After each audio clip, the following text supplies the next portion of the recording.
नमस्कार दोस्तों, हाजिर हूं आपके सामने एक नई वीडियो लेकर। आज हम इस वीडियो में बात करेंगे प्रोफेसर जी सुंदर रेड्डी के जीवन को लेकर, उनके जीवन से जुड़े कुछ कहे अनकहे पलों को लेकर, हिंदी साहित्य में उनके योगदान को लेकर। तो आइए वीडियो को स्टार्ट करते हैं। हिंदी भाषी हिंदी लेखकों में प्रोफेसर जी सुंदर रेड्डी का महत्वपूर्ण स्थान है। वे उत्कृष्ट निबंधकार एवं श्रेष्ठ समालोचक के रूप में हिंदी जगत में जाने जाते हैं। मूलतः तेलुगु भाषी प्रोफेसर रेड्डी ने हिंदी और तेलुगु का तुलनात्मक अध्ययन विषय पर गहन अध्ययन किया है। हिंदी के विकास और प्रगति में प्रोफेसर जी सुंदर रेड्डी का सराहनीय योगदान है।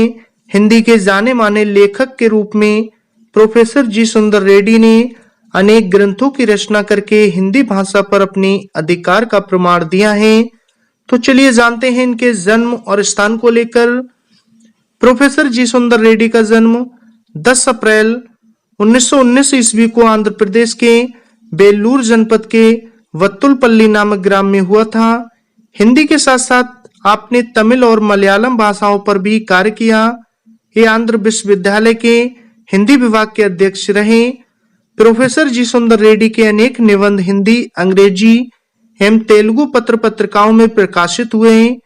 इन्होंने दक्षिण भारतीयों के लिए हिंदी और उत्तर भारतीयों के लिए दक्षिणी भाषाओं के अध्ययन की प्रेरणा दी। इन्होंने हिंदी भाषियों के लिए तमिल, तेलुगु, कन्नड़ और मलयालम साहित्य की रचना की है। इस राष्ट्रवादी हिंदी विचारक, प्रख्यात साहित्यकार एवं तुलनात्मक साहित्य के मूर्धन्य समीक्षक प्रोफेसर जी सुंदर रेड्डी ने 30 मार्च सन 2005 को इस दुनिया को अलविदा कह दिया। तो चलिए जानते हैं इनके कृतियों के बारे में। प्रोफेसर रेड्डी के अब तक निम्न ग्रंथ प्रकाश में आए हैं, जिनके बारे में मैं आपको बताता हूं। साहित्य और समाज, वैचारिकी शोध और बोध, मेरे विचार, हिंदी और तेलुगु एक तुलनात्मक अध्ययन, दक्षिण भारत की भाषाएं और उनका साहित्य, Telugu Darul language problem in India. वहीं बात करेंगे भाषा का स्वरूप के बारे में। प्रोफेसर जी सुंदर रेड्डी की भाषा परिमार्जित है। संस्कृत प्रधान शब्दावली का प्रयोग इनकी रचनाओं में हुआ है। कठिन से कठिन विषय को सरल और सुबोध बनाकर प्रस्तुत किया है। व्यवहारिकता की दृष्टि से इनका सुझाव प्रशंसनीय है। अंग्रेजी भाषा के शब्दों का प्रयोग भी कहीं कहीं हुआ है। शैली के विविध रूप। प्रोफेसर रेड्डी की शैली के विविध रूप निम्न प्रकार हैं। विचारात्मक शैली, किसी विषय पर विचार प्रस्तुत करते समय इस शैली का प्रयोग हुआ है। इस शैली की भाषा सरल है और लघु और दीर्घ दोनों प्रकार के वाक्यों लिखे गए हैं। भाषा में विषयानुकूल परिवर्तन भी दिखाई देता है। इस शैली का एक उदाहरण अग्र पंक्तियों में देखा जा सकता है। भाषा स्वयं संस्कृति का एक अटूट अंग है। संस्कृति परंपरा से निम्नश्रुत होने पर भी परिवर्तनशील और गतिशील है। उसकी गति विज्ञान की प्रगति के साथ जोड़ी जाती है। वहीं इनकी आती है समीक्षात्मक शैली। इस शैली का प्रयोग प्रोफेसर जी सुंदर रेड्डी ने साहित्यिक विषयों का विश्लेषण करते हुए किया है।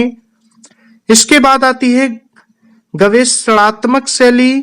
इस शैली का प्रयोग प्रोफेसर जी सुंदर रेड्डी अपने शोध परक निबंधों में करते दिखाई पड़ते हैं। इसके बाद सूत्रात्मक शैली। प्रोफेसर जी सुंदर रेड्डी के निबंधों में सूत्र शैली का प्रयोग वहां हुआ है जहां वे अपना अभिमत एवं निष्कर्ष प्रस्तुत करते हैं। इसी के साथ बात करेंगे हिंदी साहित्य में इनके स्थान को लेकर। प्रोफेसर जी सुंदर रेड्डी ने हिंदी की सेवा करके अहिंदी भाषी व्यक्तियों के समक्ष एक आदर्श प्रस्तुत किया है और भारत की राष्ट्रभाषा के प्रति अपनी कृतियों के माध्यम से अपने कर्तव्य का निर्वहन किया है। वे एक श्रेष्ठ विचारक, कुशल निबंधकार एवं विद्वान समीक्षक के रूप में हिंदी जगत में सम्मानित रहे हैं। तेलुगु भाषी होते हुए भी प्रोफेसर जी सुंदर रेड्डी ने हिंदी भाषा के विकास हेतु अपना जीवन समर्पित कर सभी हिंदी प्रेमियों को प्रेरणा प्रदान की है। निश्चित रूप से उनका योगदान हिंदी जगत में अविस्मरणीय रहेगा। तो दोस्तों, कैसी लगी आपको मेरे द्वारा दी गई जानकारी प्रोफेसर जी सुंदर रेड्डी के जीवन से समक्ष? अगर आपको इसमें कोई भी परेशानी या कठिनाई नजर आए, अगर कहीं पर आपको समझने में कोई दिक्कत हो तो नीचे दिए कमेंट्स बॉक्स में आप अपनी राय लिख सकते हैं। हम आपके सवाल का जवाब जरूर देंगे। मिलते हैं फिर नेक्स्ट वीडियो में नेक्स्ट स्टोरी के साथ। आपने अपना कीमती वक्त दिया, तब तक के लिए धन्यवाद।